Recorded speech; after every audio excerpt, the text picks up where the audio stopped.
नमस्कार, मैं हूं आपके साथ आरती सिंह आजाद। रुक करते हैं खास खबर की ओर। इस एपिसोड में हम बात करेंगे बिहार के पूर्व मुख्यमंत्री और समाजवाद के बड़े नाम कर्पूरी ठाकुर की, जिन्हें जन्म शताब्दी के अवसर पर केंद्र सरकार ने भारत रत्न देने का ऐलान किया है। चुनावी साल में बिहार की राजनीति में कर्पूरी ठाकुर के बहाने जो सियासी बिसात बिछाई जा रही है, उसका क्या असर पड़ेगा, यह बड़ा ही महत्वपूर्ण है। जी हां, बिहार के पूर्व मुख्यमंत्री और समाजवादी नेता रहे कर्पूरी ठाकुर को मरणोपरांत भारत रत्न से सम्मानित किया जाएगा। राष्ट्रपति कार्यालय की ओर से यह घोषणा दिवंगत ठाकुर की जयंती से एक दिन पहले की गई है। प्रधानमंत्री नरेंद्र मोदी ने कर्पूरी ठाकुर को सामाजिक न्याय का प्रतीक बताया है। पीएम ने कहा कि दलितों के उत्थान के लिए उनकी अटूट प्रतिबद्धता और उनके दूरदर्शी नेतृत्व ने भारत के सामाजिक राजनीतिक ताने बाने पर एक अमिट छाप छोड़ी है। दूसरी ओर बिहार के सीएम नीतीश ने कहा कि पूर्व मुख्यमंत्री और महासमाजवादी नेता स्वर्गीय कर्पूरी ठाकुर जी को देश का सर्वोच्च सम्मान भारत रत्न दिया जाना हार्दिक प्रसन्नता का विषय है। केंद्र सरकार का यह अच्छा निर्णय है। स्वर्गीय कर्पूरी ठाकुर जी उनकी 100वीं जयंती पर दिया जाने वाला यह सर्वोच्च सम्मान दलितों, वंचितों और उपेक्षितों तबकों के बीच सकारात्मक भाव पैदा करेगा। हम हमेशा से ही स्वर्गीय कर्पूरी ठाकुर जी को भारत रत्न देने की मांग करते रहे हैं। वर्षों की पुरानी मांग आज पूरी हुई है। इसके लिए माननीय प्रधानमंत्री श्री नरेंद्र मोदी जी को धन्यवाद। इसी बीच आरजेडी चीफ लालू यादव ने कहा कि मेरे राजनीतिक और वैचारिक गुरु स्वर्गीय कर्पूरी ठाकुर जी को भारत रत्न से अब से बहुत पहले मिलना चाहिए था। हमने सदन से लेकर सड़क तक ये आवाज उठाई, लेकिन केंद्र सरकार तब जागी जब सामाजिक सरोकार की मौजूदा बिहार सरकार ने जातिगत जनगणना करवाई और आरक्षण का दायरा बहुजन हितार्थ बताया। डर ही सही, राजनीति को दलित बहुजन सरोकार पर आना ही होगा। दरअसल कर्पूरी ठाकुर को सामाजिक न्याय का पर्याय और उत्तर भारत में पिछड़े वर्गों की वकालत करने वाले राजनेता के तौर पर जाना जाता है। नाई समुदाय में गोकुल ठाकुर और रामदुलारी देवी के घर जन्मे कर्पूरी का पैतृक गांव समस्तीपुर जिले का पितौंझिया गांव है। उन्होंने एक सीमांत किसान के बेटे से बिहार के 2 बार मुख्यमंत्री और 1 बार उप मुख्यमंत्री तक का सफर तय किया। जीवन में सरलता और सादगी के कई किस्से आज भी उदाहरण के तौर पर दिए जाते हैं। कर्पूरी ठाकुर को बिहार की सियासत में सामाजिक न्याय की अलख जगाने वाला नेता माना जाता है। कर्पूरी ठाकुर साधारण नाई परिवार में जन्मे थे। कहा जाता है कि पूरी जिंदगी उन्होंने कांग्रेस विरोधी राजनीति की और अपना सियासी मुकाम हासिल किया।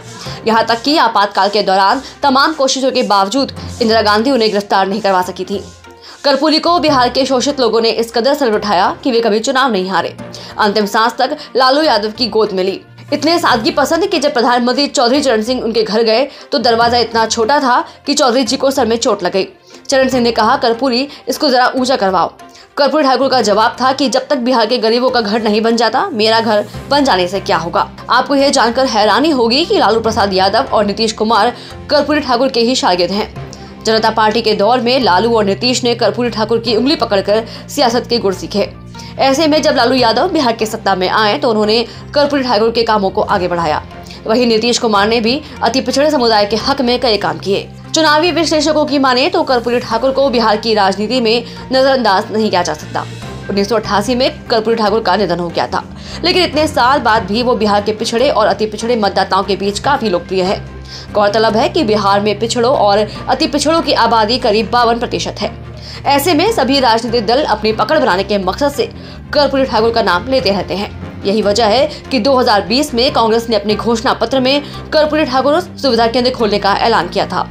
कर्पूरी ठाकुर को मरणोपरांत भारत रत्न से सम्मानित करने के फैसले से केंद्र सरकार ने बिहार में पिछले 30 साल से पिछड़े और अति पिछड़ों की यानी मंडल की राजनीति करने वाले आरजेडी प्रमुख लालू यादव और मुख्यमंत्री नीतीश कुमार के सामने जबरदस्त चुनौती पेश कर दी है। लोकसभा चुनाव से ठीक पहले कर्पूरी ठाकुर को भारत रत्न से सम्मानित करने का फैसला प्रधानमंत्री नरेंद्र मोदी का मास्टर स्ट्रोक माना जा रहा है।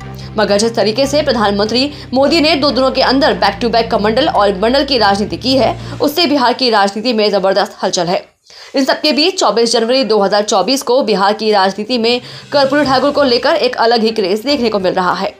एक तरफ सत्ताधारी पार्टी राष्ट्रीय जनता दल और जनता दल यूनाइटेड ने बड़े पैमाने पर कर्पूरी ठाकुर की जन्मशताब्दी मनाई, तो दूसरी तरफ भारतीय जनता पार्टी ने भी कर्पूरी ठाकुर को याद करने के लिए एक बड़ा आयोजन किया। यानी कर्पूरी ठाकुर कल भी बिहार की राजनीति के लिए अहम थे, आज भी हैं और कल भी रहेंगे। ऐसे और भी विश्लेषण देखने के लिए जुड़े रहिए अपने इसी चैनल लोक पंचायत पर।